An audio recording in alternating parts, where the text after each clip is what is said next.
Glass prism देखा तुम लोगों ने? Glass prism. ये एक ऐसा रेक्टेंगुलर, क्यों ट्रायंगल शेप का होता है। मैं फोटो लगा दूंगा कैसा होता है, ठीक है। कांच का बना हुआ एक मटेरियल होता है बेटा। ये अंदर भी कांच भरा होता है, उसके अंदर बाहर से सब जगह से कांच भरा हुआ होता है। देखो जैसे कंचे होते हैं, कंचे है ना, जैसे कंचे होते हैं तो कंचे के अंदर भी कांच भरा हुआ होता है और बाहर भी कांच रहता है ना। उसे जैसे अगर कांच को अगर तुम काटोगे तो अंदर भी तुम्हें कांच ही दिखेगा, सॉलिड होता है कंचा, ठीक है, और राउंड शेप का होता है। उसी तरह से ये होता है बेटा प्रिज्म, ठीक है। रेक्टेंगल शेप का होता है, ठीक है, थोड़ा सा मोटा थोड़ा सा लंबा सा होता है। ये भी कंचे की तरह ही होता है, अंदर भी इसके कांच भरा हुआ होता है। बस ये है कि ये थोड़ा ट्रांसपेरेंट होता है, ठीक है। आर पार इसके थोड़ा देखा जा सकता है, ठीक है, लेकिन होता भरा हुआ ये कांच के अंदर, ठीक है।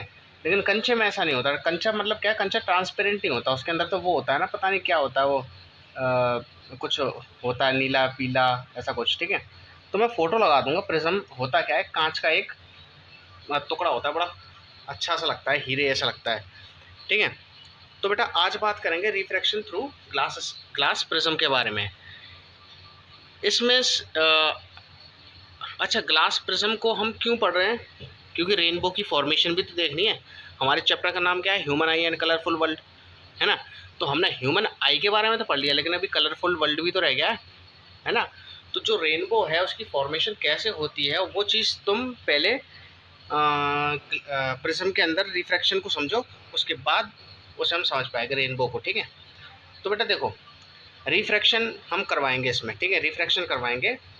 तो होता क्या है, बेटा, देखो प्रिज्म कैसा होता है। देखो कुछ ऐसा होता है, ऐसे करके कुछ, ये ऐसे रेक्टेंगल है ना, और ये ऐसे करके, ये पीछे ऐसे, और कुछ इस तरह से। यार शेप नहीं बन पा रही, 3D इमेज नहीं बन पा रही इसकी। ऐसे करके कुछ ऐसा होता है, ठीक है।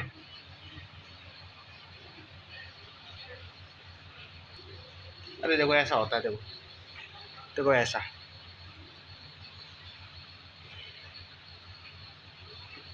तो दिखाई दे रहा है, इस तरह से होता है ना। थोड़ा लंबा सा होता है, ठीक है। ये 3D इमेजेस की कैसा होता है, ऐसा ऐसे करके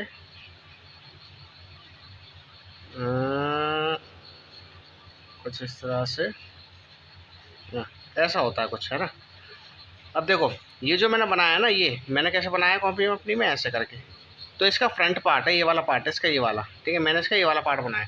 हम क्या कर, देखो ये, देखो ये है इसकी सामने वाली दीवार, है ना, सामने वाली दीवार। और ये जो पीछे है ना, पीछे देखो, ये तो सामने वाली हो गई, लेकिन इस प्रिज्म के पीछे भी तो होगी, है ना। वो ये है, ये जो पीछे वाली, ये पीछे वाली।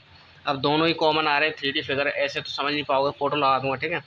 तो बेटा ये होता है। तो हम क्या करेंगे, हम यहाँ इसकी इस वाली दीवार पर लाइट डालेंगे, और वो उस दीवार से लाइट सीधे जाएगी ग्लास के अंदर, रिफ्रैक्ट होगी और बेंड होकर फिर से बाहर निकल जाएगी, ठीक है। तो मैं तुम्हें ये रिकमेंड करूँगा कि पहले रिफ्रैक्शन समझ के आओ, ठीक है। तो जिस बच्चे ने रिफ्रैक्शन अगर समझा है वो ही समझ पाएगा ऐसे, ठीक है। मैंने रिफ्रैक्शन एंड रिफ्लेक्शन वाले चैप्टर में पढ़ा रखा है, रिफ्रैक्शन होता क्या है, ठीक है। चलो, तो ग्लास के अंदर रिफ्रैक्शन कैसे होती है हम उसके बारे में बात करेंगे। चलो भाई देखो बेटा, रिफ्रैक्शन को मैं थोड़ा सा बता देता हूँ। रिफ्रैक्शन क्या होता है कि बेटा देखो, लाइट जो है ना हमेशा देखो स्ट्रेट लाइन पाथ फॉलो करती है, लेकिन कभी कभी क्या होता है वो बेंड हो जाती है। बेंड कब होती है, जब एक मीडियम से दूसरे मीडियम में लाइट जाती है, ठीक है। जैसे कि ये हमारा एयर है यहाँ पर, और ये हमारा ग्लास है। ग्लास ले लो, वाटर ले लो, ठीक है। तो लाइट क्या है, अगर मैं ऐसे लाइट डालूंगा ना, तो अब यहाँ पर तो आ गया ग्लास, तो ये लाइट ऐसे नहीं जाएगी, ये लाइट कैसे कर जाएगी, बेंड हो जाएगी ऐसे करके। तो एक मीडियम से दूसरे मीडियम में जब लाइट जाती है तो वो क्या हो जाती है, बेंड हो जाती है, ठीक है। अब ये बेंड इधर होगी या इधर होगी, ये सारी चीज़ें मैंने बताई है तुम्हें, ठीक है। इसके बीच में एक नॉर्मल होता है, इसके बीच देखो नॉर्मल क्या होता है, एक परपेंडिकुलर, परपेंडिकुलर मतलब एक 90 डिग्री की लाइन किसके सरफेस पर, 90 डिग्री किसके होगी, 90 डिग्री होगी उस लाइन पर जो एयर को और ग्लास को सेपरेट कर रही है। एयर और ग्लास को कौन सी लाइन सेपरेट कर रही है, ये वाली तो कर रही है ना। तो इसी पर 90 डिग्री की एक लाइन होती है, ठीक है। अच्छा, अब लाइट जो है इसी 90 डिग्री की लाइन पर या तो इसकी तरफ मुड़ जाती है या फिर इससे दूर चली जाती है, ठीक है। अब देखो मैंने एक शॉर्ट ट्रिक बताई थी तुम्हें रिफ्रैक्शन वाली चैप्टर में, RDT, ठीक है। RDT का मतलब होता है रेयरर से डेंसर में तो टावर्ड्स होगा, डेंसर से रेयरर में होगा तो अवे होगा। देखो टावर्ड्स का मतलब होता है अवे यानी कि दूर जाना, सॉरी पास आना, और ए का मतलब होता है अवे यानी दूर जाना, ठीक है। टॉवर्ड्स और अवे इतना तो जानते ही हो, ठीक है। तो होता क्या है बेटा, एक होता है रेयरर मीडियम, एक होता है डेंसर मीडियम। रेयरर मीडियम कौन सा है, यहाँ पर हमारा एयर रेयरर मीडियम होता है, ये रेयरर मीडियम होता है, और ग्लास हमारा डेंसर मीडियम होता है। तो जब भी रेयरर से डेंसर मीडियम में लाइट जाती है ना, तो क्या होता है लाइट, तो हम कौन सा रूल लगाते हैं, कौन सा लगाते हैं, RDT मतलब रेयरर से डेंसर में जाएगी तो टॉवर्ड्स आएगी, मतलब कि पास आएगी किसके, नॉर्मल के। तो जैसी लाइट ऐसे आई तो जाना तो ऐसे चाहिए था, ठीक है, लेकिन ये नॉर्मल की तरफ मुड़ जाएगी ऐसे करके, जैसी आएगी ना तो ऐसे करके मुड़ जाएगी। देखो ऐसे मुड़ गई है ना, टॉवर्ड्स मतलब नॉर्मल, RDT यानी रेयर से डेंसर में जाएगी, रेयर से डेंसर में ही तो जा रही है, रेयर से डेंसर में जाती है तो टावर्ड्स हो जाती है, टावर्ड्स मतलब पास आ जाती है किसके, नॉर्मल के। वहीं अगर यहाँ पर ग्लास होता, यहाँ पर बता दूँ, यहाँ पर ग्लास होता, ठीक है, और यहाँ पर एयर होता, तो ये डेंसर हो जाता इस बार, ये मीडियम, और ये रेयरर हो जाता है ना, ये रेयरर हो जाता। तो क्या होता, फिर होता DRA है ना, डेंसर से रेयरर में जा रही है ना तो DRA होगा। तो जैसे ये लाइट आएगी ऐसे करके तो ये कहाँ बेंड हो जाएगी, जाना ऐसे चाहिए था लेकिन बेंड हो जाएगी नॉर्मल से दूर, ऐसे करके नॉर्मल से दूर, है ना। DRA मतलब ए मतलब दूर जाना, अवे किससे, नॉर्मल से, जाना ऐसे चाहिए था लेकिन चली गई नॉर्मल से दूर, और पिछले वाले केस में जाना ऐसे चाहिए था लेकिन आ गई नॉर्मल के पास, ठीक है। ये बात आ गई समझ में, चलो ठीक है। अच्छा, आते हैं अपनी पुरानी जगह पर। देखो बेटा, थोड़ा सा ऊपर कर लेता हूँ ऐसे। होता क्या है, रिफ्रैक्शन में क्या होता है, हमने एक लाइट डाली ऐसे करके, है ना। तो जैसे ही मैं इस पर एक लाइन डालूंगा तो क्या हो जाएगी, बेंड हो जाएगी ना। अब बेंड कैसे होगी उसके लिए मुझे क्या ड्रॉ करना पड़ेगा, नॉर्मल। नॉर्मल किस पर ड्रॉ होता है, सरफेस पर। कौन से सरफेस पर, उस सरफेस पर यानी कि उस लाइन पर जो एक मीडियम से दूसरे मीडियम को अलग करती है। तो देखो यहाँ पर तो एयर है, यहाँ पर ग्लास है, तो एयर और ग्लास को अलग करने वाली चीज़ कौन सी, ये लाइन ही तो है। तो इस लाइन के परपेंडिकुलर में डालूंगा नॉर्मल, तो परपेंडिकुलर इसके कैसे होगा, ऐसे होगा, ये डल गया इस पर परपेंडिकुलर, जिसे हम नॉर्मल कहते थे, एन से मैंने डिनोट कर दिया, ठीक है, जिसको हम नॉर्मल कहते थे, ठीक है। अच्छा, तो अब देखो ये एयर से ग्लास में गई है, एयर से ग्लास में गई है, तो एयर से ग्लास में गई है यानी कि रेयरर से डेंसर में गई है ना। कहाँ से गई है, रेयरर से डेंसर में गई है, तो क्या होगा, टावर्ड्स होगा, DRA होगा, सॉरी RDT होगा, ठीक है। तो रेयरर से डेंसर में गई है तो क्या होगा, ये बेंड करेगी कि नहीं। अब देखो इसे जाना तो ऐसे चाहिए, लेकिन अब क्योंकि एक मीडियम से दूसरे मीडियम में लाइट जा रही है तो क्या हो जाएगा, नॉर्मल की तरफ बेंड कर जाएगी। अब सर नॉर्मल की तरफ ही बेंड क्यों करेगी, नॉर्मल से दूर क्यों नहीं जाएगी, क्योंकि रेयर से डेंसर मीडियम में लाइट आ रही है, ठीक है। तो इसे ऐसे जाना चाहिए था बट ये ऐसे नहीं जाएगी, ये थोड़ा सा बेंड हो जाएगी ऐसे, लाइट हो गई बेंड। अच्छा, अब ये लाइट इसके अंदर आ गई, अभी इससे बाहर भी तो निकलेगी तो तब भी तो लाइट बेंड होगी, बताओ, तब भी तो लाइट बेंड होगी, क्योंकि अब ये ग्लास में है, अब ग्लास से एयर में भी तो जाएगी तो फिर से रिफ्रैक्शन होगा। लाइट की बेंडिंग को ही तो कहते हैं रिफ्रैक्शन। तो अब यहाँ पर भी एक नॉर्मल बना लेते हैं, ये बन गया बेटा नॉर्मल, है ना, ये बन गया नॉर्मल। इसे N2 कह देते हैं, N2 मतलब दूसरा वाला नॉर्मल, ये N1 ये N2, ठीक है। अब अब ये क्या होगा, अब यहाँ पर क्या होगा, यहाँ पर होगा D R A. D R A, D R A मतलब देखो ये रेयर एयर रेयर था और ग्लास डेंसर होता है, ठीक है। अब लाइट कहाँ से आ रही है, देखो डेंसर से रेयर में जा रही है, डेंसर से रेयर, यानी कि डी आर ए होगा, ठीक है। तो ऐसे जाना तो ऐसे चाहिए, जाना तो ऐसे चाहिए, लेकिन ये बेंड करेगी, या तो नॉर्मल की तरफ बेंड करेगी, या तो देखो ऐसे नॉर्मल, या तो ऐसे जाएगी ये, या फिर दूर जाएगी। तो क्या होगा, डी आर ए होगा। डी आर ए मतलब अवे, यानी कि दूर, नॉर्मल से दूर। तो कैसे जाएगी, ऐसे जाना चाहिए था, लेकिन नॉर्मल से दूर चली जाएगी ऐसे।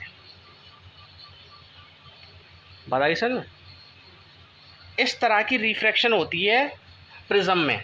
लाइट को अगर तुम ऐसे इंसिडेंट कराओगे तो ऐसे ऐसे करके मुड़ जाएगी वो, ठीक है, ऐसे ऐसे करके मुड़ जाएगी। अब बेटा देखो, अब इसके कुछ एंगल वगैरह देख लेते हैं, क्या क्या एंगल होते हैं। देखो सबसे पहले तो ये जो एंगल है ना, इसे कहते हैं एंगल ऑफ प्रिज्म। अभी सारी बात बताऊंगा।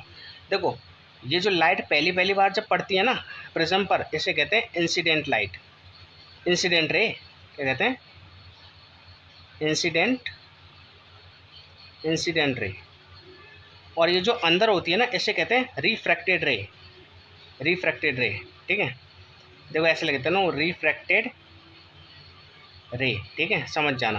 आर, आर का मतलब क्या है, देखो आर, आर का मतलब है रिफ्रैक्टेड रे, रिफ्रैक्टेड रे। अरे यहाँ ये इंसिडेंट रे, जब भी किसी बॉडी पर हम लाइट को मारते हैं तो उस लाइट को क्या कहते हैं, इंसिडेंट ही तो कहते हैं, इंसिडेंट करवाई है, ठीक है। इसीलिए हमने रे को इंसिडेंट करवा दिया, ठीक है। अब ये क्या हो गया, अब क्योंकि अंदर जाके ये लाइट क्या होगी, रिफ्रैक्ट हो गई ना, रिफ्रैक्ट का मतलब बेंड हो गई ना, तो रिफ्रैक्ट हो गई, इसीलिए इसका नाम रख दिया रिफ्रैक्टेड रे, क्योंकि रिफ्रैक्ट हो गई। अच्छा, अब ये जो दोबारा जो निकलती है ना यहाँ से दोबारा निकलती है, इसे कहते हैं emergent ray, emergent, emergent ray, ठीक है। अच्छा चलो, इतनी बात आ गई समझ में। अब कुछ एंगल्स देख लेते हैं, अब कुछ एंगल्स देख लेते हैं बेटा। देखो बेटा, ये वाला जो एंगल होता है ना, ये वाला, इसे कहते हैं इंसिडेंट एंगल, इंसिडेंस एंगल, ठीक है, आई। और इसको आई से रिप्रेजेंट करते हैं, ठीक है, आई से रिप्रेजेंट करते हैं ना, ठीक है। अरे ऐसा होता था ना, देखो रिफ्लेक्शन में और रिफ्रैक्शन में दोनों में होता था, रिफ्लेक्शन और रिफ्रैक्शन में दोनों में होता था कि अगर कोई लाइट रे किसी सरफेस को पास करती है ना, पहली पहली बार जब पास करती है, तो इस नॉर्मल के साथ और इंसिडेंट रे के साथ जो एंगल होता है वो आई होता था, है ना। ऐसे ही रिफ्लेक्शन में होता था। रिफ्लेक्शन में क्या होता था, ऐसे अगर लाइट अगर कोई पड़ रही है और वो ऐसे करके बाउंस बैक हो जाती है, तो इसके बीच में जो नॉर्मल हुआ करता था, तो ये कौन सा होता था, आई होता था, ठीक है, आई होता था, ठीक है। अब क्योंकि अभी हम रिफ्रैक्शन की बात कर रहे हैं, रिफ्रैक्शन में अब देखो ये हो गया आई, यानी कि इंसिडेंट वाला एंगल। अब ये जो ये क्या है, देखो ये रिफ्रैक्टेड रे हो गई कि नहीं, रिफ्रैक्टेड रे, रिफ्रैक्टेड रे। तो ये जो रिफ्रैक्टेड रे के साथ जो नॉर्मल ने जो एंगल बनाया है वो कौन सा होता है, इसको कहते हैं रिफ्रैक्ट, एंगल ऑफ रिफ्रैक्शन। और इसको आर से डिनोट करते हैं, क्योंकि रिफ्रैक्टेड रे ने नॉर्मल से बनाया, इसलिए रिफ्रैक्टेड रे से आर एंगल, और इसने इंसिडेंट एंगल के एंगल और नॉर्मल के बीच में जो एंगल होता है उसे इंसिडेंट रे कहते हैं, इंसिडेंट एंगल कहते हैं, क्योंकि इंसिडेंट वाला, इंसिडेंट रे की वजह से बनने वाला एंगल है, ठीक है। तो बेटा इसे कहते हैं आई, और ये होता है एंगल आर, एंगल आर। बताइए समझ में, इसे कहते हैं आई, ये एंगल आर, ये इंसिडेंट एंगल, ये रिफ्रैक्टेड एंगल। इस एंगल की ज़्यादातर बात नहीं करते हैं, है ना, तो हम भी बात नहीं करेंगे, ज़्यादा बात नहीं करेंगे इस पर, हम बात करेंगे ही नहीं, ठीक है। अच्छा, फिर है ये बाद वाला एंगल, बाद वाला, ये बेटा ये, इसे कहते हैं इमरजेंट एंगल। इमरजेंट यानी ई से इसको डिनोट करते हैं, किससे डिनोट करते हैं, ई से, ठीक है। अच्छा, एक एंगल और एक एंगल और होता है बेटा, अगर हम इसे एक्सटेंड कर दें ना, अगर हम इसे एक्सटेंड कर दें, देखो अगर मैं इस इंसिडेंट रे को आगे एक्सटेंड कर दूं, ऐसे करके, ऐसे करके, और इस इमरजेंट रे को पीछे एक्सटेंड कर दूं ऐसे करके, है ना, दिख रहा है ना। देखो जूम करता हूँ,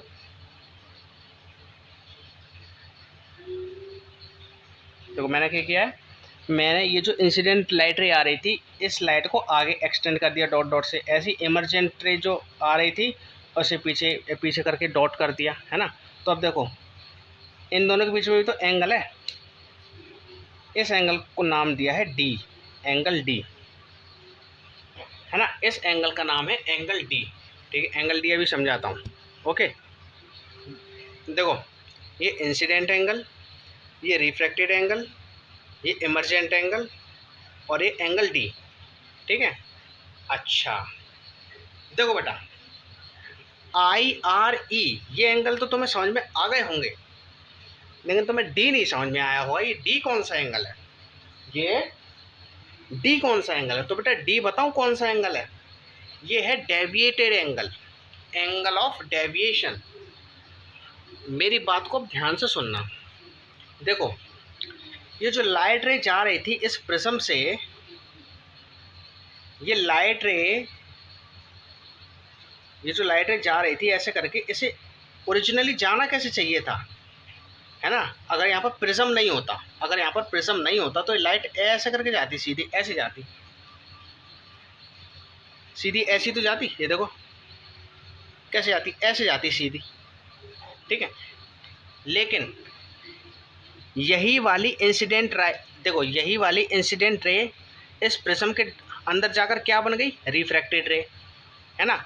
आर आर है ना, रिफ्रैक्टेड रे बन गई। देखो बाहर क्या थी, ये इंसिडेंट रे थी, और इसके अंदर जाके जब ये बेंड हुई, जब ये बेंड हुई तो ये क्या बन गई, रिफ्रैक्टेड रे। उसके बाद यही वाली रे जब बाहर निकली तो ये कौन सी रे बन गई, इमरजेंट रे। तब ये कौन सी रे बन गई, इमरजेंट रे, ठीक है। अच्छा तो कहने का मतलब है कि हकीकत में, वास्तव में ये जो मतलब ये जो रे है ना, इंसिडेंट रे है, अगर यहाँ पर प्रिज्म नहीं होता तो ये ऐसे जाती, ठीक है। लेकिन फाइनली हो क्या गया, यही वाली लाइट रे, इंसिडेंट वाली लाइट रे आगे चलकर बेंड कितना हो गई, फाइनली सब चीज़ें होने के बाद, सारे रिफ्रैक्शन होने के बाद कितना बेंड हुई है ना। तो लास्ट वाला रिफ्रैक्शन कौन सा, यही तो है। तो लास्ट में बेंड कितना हो गई, ये इतना बेंड हो गई बेटा, इतना, इतना बेंड हो गई। इसी एंगल को कहा है एंगल ऑफ डेविएशन, इसी एंगल को कहा है एंगल ऑफ डेविएशन। मतलब कि कहने का मतलब ये जो लाइट रे है, ये जब सारे काम हो गए हैं, सारा रिफ्रैक्शन हो गया है, तो लास्ट में जो इमरजेंट रे तो बची है लास्ट में, इसके बाद तो कोई रिफ्रैक्शन नहीं है। तो इंसिडेंट लाइट रे लास्ट में, सबसे लास्ट में जो डेविएट हुई है ना, वो कितने एंगल से डेविएट हुई है, वो डी एंगल से डेविएट हुई है, ठीक है। बात समझो, देखो समझाओ। कहने का मतलब ये है, देखो इसे जाना ऐसे चाहिए था, है ना। इस लाइट को जाना ऐसे चाहिए था, ऐसे करके ऐसे जाना चाहिए था, ऐसे, ठीक है। लेकिन ये फाइनली सारी चीज़ें होने के बाद यही इंसिडेंट रे कितना मुड़ गई, यानी बेंड कितना हो गई, इतना कितना बेंड हो गई, कितना बेंड हो गई। तो जाना ऐसे चाहिए था, लेकिन ये लास्ट में कितना बेंड हो गई, देखो इतना बेंड हो गई, इतना, इतना बेंड हो गई। बात आ रही समझ में। जाना इसको ऐसे चाहिए था, जाना ऐसे ऐसे चाहिए था, लेकिन इस पॉइंट से, अगर मैं इस पॉइंट पर यहाँ पर एक डॉट लगा दूँ, इस पॉइंट से इसको ऐसे जाना चाहिए था, ठीक है, ऐसे जाना चाहिए था। लेकिन अब फाइनली बेंड कितना हो गई, इतना बेंड हो गई, इतना, है ना। तो यहाँ पर भी एक पॉइंट लगा दूँ, यहाँ पर लगा देता हूँ, देखो, ठीक है। तो ये जो एंगल है ना बेटा, ये इसी को कहा गया है एंगल डी, यानी कि एंगल ऑफ डेविएशन। यानी कि इंसिडेंट रे जो थी हमारी, वो फाइनली कितने एंगल से बेंड हो गई, डेविएट कितना कर गई फाइनली, है ना। इसीलिए हमने उस एंगल को निकालने के लिए क्या किया, हमने यहाँ से एक्सटेंड करवा दिया और यहाँ से एक्सटेंड करवा दिया। देखो ऐसे, देखो ये इंसिडेंट रे थी, है ना, ये इंसिडेंट रे ऐसे थी, ठीक है, ऐसे ऐसे करके। और ये इमरजेंट रे कैसे थी, देखो एक रे ऐसी थी और एक रे ऐसी थी, है ना। ऐसी तो था, ऐसी तो था, एक रे ऐसी थी इंसिडेंट रे, और यही इंसिडेंट रे बाद में इमरजेंट रे बन गई। तो अब ये वाली रे कितना बेंड हो गई, तो अगर मैं इन दोनों को ऐसे करके जोड़ दूँ, ऐसे करके तो इन दोनों के बीच का एंगल आ जाएगा। तो इतना बेंडिंग तो इतना डेविएट हो गई है अपनी ओरिजिनल पाथ से, इतना, ये एंगल डी है, ये एंगल डी। बात आई समझ में? इसीलिए हमने एक्सटेंड करवा दिया, ठीक है। जा ऐसे रही थी, फाइनली कितना बेंड हो गई, इतना एंगल। जा ऐसे रही थी, लेकिन फाइनली कितना, जा ऐसे रही थी लेकिन फाइनली कितना बेंड हो गई, इतना। बात आ गई समझ में? आशा करता हूँ अच्छे समझ में आया होगा। अभी भी अगर समझ में नहीं आया तो आप मुझे कमेंट कर देना, ठीक है। तो अब देखो, अब सारी चीज़ें मैं लिख देता हूँ। रिफ्रैक्शन आपको समझ में आ गया है, कैसे लाइट बेंड हुई है, कैसे क्या सब कुछ, ठीक है। उन सारी चीज़ों को मैं एक बार लिख देता हूँ, ठीक है। उन्हें आप देख लेना। देख लो बेटा, सारी चीज़ें देख लो। देखो बेटा, एंगल आई क्या है, एंगल आई है एंगल ऑफ इंसिडेंस, यानी कि इंसिडेंस वाला एंगल। एंगल आर क्या है, angle of refraction. Angle D क्या है, एंगल ऑफ डेविएशन, यानी कि फाइनल में इंसिडेंट रे जो है वो फाइनल में कितना बेंड हो गई है,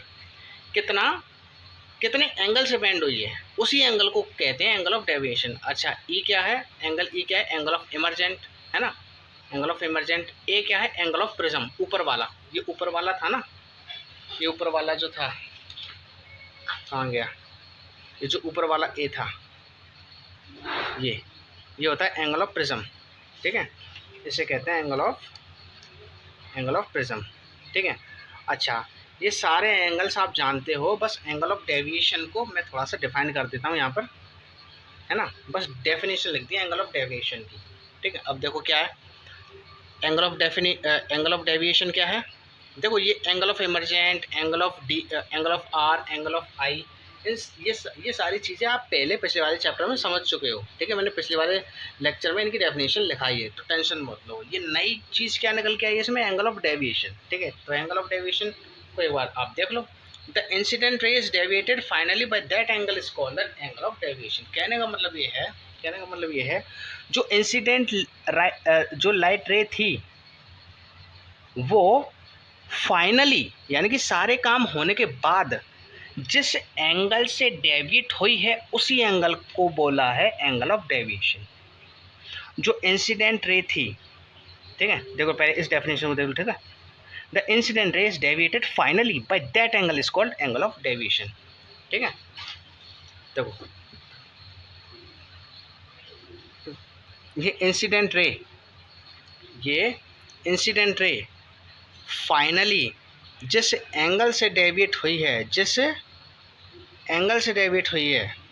है ना, जिस एंगल से फाइनली डेविएट हुई है उस एंगल को क्या बोला गया, एंगल ऑफ डेविएशन। और इसे डी से, और इसे किससे रिप्रेजेंट करते हैं बेटा, डी से हम इसे रिप्रेजेंट करते हैं, ठीक है। इसे डी से रिप्रेजेंट करते हैं। तो आशा करता हूँ आपको अच्छे से समझ में आया होगा। कोई डाउट हो तो आप कमेंट कीजिए, ठीक है, और शेयर कर दिया करो video. Okay, all the very best.